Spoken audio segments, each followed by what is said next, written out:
Guys, മൂന്ന് ആശ്രമം വരെ പോരാം.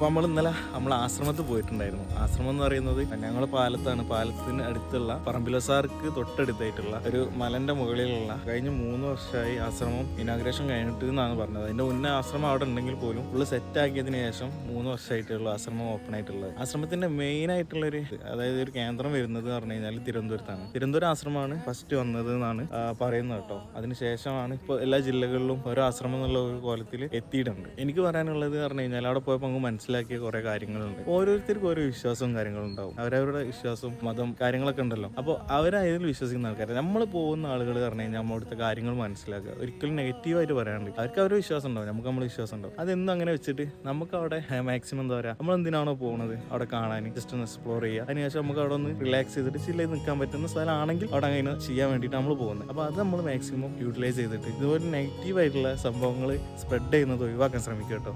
ഏകദേശം ഒരു 4:30-5 മണിക്ക് നമ്മൾ വൈകുന്നേരം സമയത്ത് കയറി കഴിഞ്ഞാൽ നല്ല സൺസെറ്റിന്റെ ഒരു വ്യൂ നമുക്ക് എന്തായാലും പടിഞ്ഞാറ് ഭാഗത്തുനിന്ന് ബീച്ചൊക്കെ കണ്ടിട്ട് നമുക്ക് അതിന് മുകളിൽ നിന്ന് കാണാൻ പറ്റും കേട്ടോ. അപ്പോൾ രാത്രിയാവുന്ന നേരത്ത് ഒരു 6 മണി 7 മണി ആകുമ്പോൾ അവിടെ ലൈറ്റിംഗ് ഓൺ ആവും. ആ ലൈറ്റിംഗ് ഓൺ ആയി കഴിഞ്ഞാൽ രാത്രിത്തെ വ്യൂ അതിനും മനോഹരാട്ടോ. നമ്മൾ മക്കൾക്ക് മണലിൽ കളിച്ചിട്ട് അവിടെ പുറത്തേക്ക് ഇരിക്കുകയൊക്കെ ചെയ്യാം കേട്ടോ. നമുക്ക് അതിൻ്റെ ഉള്ളിൽ വീഡിയോ എടുക്കാനുള്ള പെർമിഷൻ ഇല്ല. അതിന് കാരണം എന്ന് പറഞ്ഞു കഴിഞ്ഞാൽ നമ്മൾ ഇൻഫ്ലുവൻസേഴ്സ് കുറേ ആൾക്കാർ പോയിട്ട് യൂട്യൂബ് വീഡിയോ ചെയ്യുന്ന ഒരുപാട് ആൾക്കാരുണ്ട്, റീൽ ചെയ്യുന്ന പല ആൾക്കാരുണ്ട്. അവരൊക്കെ ഈ പ്രണയത്തെക്കുറിച്ചും അതിൽ മതത്തിനെ പറ്റിയിട്ടുള്ള ഓരോ തെറ്റിദ്ധാരണകൾ കൊണ്ടുവന്നതിൻ്റെ സാഹചര്യത്തിൽ അവിടെ ഇപ്പോൾ 2 ആഴ്ചയായിട്ട് വീഡിയോസ് ഒന്നും എടുക്കാനുള്ള പെർമിഷൻ ഇല്ല കേട്ടോ. അപ്പോൾ ഞങ്ങൾ കഴിയുന്ന പോലെ പുറത്തുനിന്ന് അകത്തുനിന്നൊക്കെയുള്ള വീഡിയോസ് മാക്സിമം എടുക്കാൻ ശ്രമിച്ചിട്ടുണ്ട്. ഇതോട്ട് പെർമിഷൻ അല്ല, അവർക്കും അറിയാം. അവരോട് ഞങ്ങൾ ജസ്റ്റ് ആയിട്ടൊന്ന് സൂചിപ്പിച്ചിട്ടുണ്ടായിരുന്നു. അപ്പോൾ അവർ നമ്മളോട് പറഞ്ഞു ഓവറായിട്ട് നിങ്ങൾ ഉള്ളിൽ നിന്ന് എടുക്കണ്ട, അപ്പോൾ ഇങ്ങനെ ഒരു പ്രശ്നമുള്ളതുകൊണ്ടാണെന്നൊക്കെ പറഞ്ഞിട്ട്. അപ്പോൾ നമ്മളും അതിനനുസരിച്ച് അതിന് എന്താ പറയുക അവരോട് സഹകരിച്ചിട്ട് നമ്മൾ നിന്നിട്ടോ. അപ്പം നമ്മളവിടെ കയറുന്ന സമയത്ത് കാല് ചെരുപ്പൊക്കെ അയച്ചു അവിടെ പൈപ്പും കാര്യങ്ങളൊക്കെ ഉണ്ട്. അതിൽ വെള്ളം എടുത്തിട്ട് നമ്മൾ കാലൊക്കെ നല്ല വൃത്തിയായിട്ട് കഴുകിയിട്ട് വേണം ഉള്ളോട്ട് കയറാൻ വേണ്ടിയിട്ട്.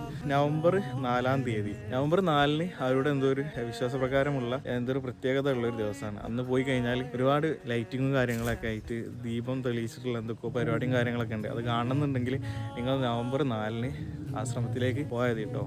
നവജ്യോതി ശ്രീ കരുണാകര ഗുരു എന്ന് പറയുന്ന ഒരു ആളാട്ടോ ഇതിന്റെ ഫസ്റ്റ് രൂപകൽപ്പന ചെയ്ത് നമ്മുടെ തിരുവനന്തപുരമുള്ള ആശ്രമം ഉണ്ടാക്കിയിട്ടുള്ളത്. അവരാണ് അവരുടെ ഒരു ദൈവമായിട്ട് അവർ കണക്കാക്കുന്നത് എന്നാണ് ഞാൻ മനസ്സിലാക്കിയത്. അതിൽ നിങ്ങൾക്ക് തെറ്റും കാര്യങ്ങളും ഉണ്ടെങ്കിൽ അറിയുന്നവർ കമന്റിൽ അറിയിച്ച് തിരുത്തി തരണേ. വീഡിയോ ഇഷ്ടപ്പെട്ട ലൈക്ക് ചെയ്യുക. ഇതുവരെ ആശ്രമത്തിൽ പോകാത്ത നിങ്ങളെ സുഹൃത്തുക്കൾ ഉണ്ടെങ്കിൽ അവർ ഷെയർ ചെയ്യാം കേട്ടോ. അപ്പോൾ നമുക്ക് അടുത്ത വീഡിയോ കാണാം. Take care, by.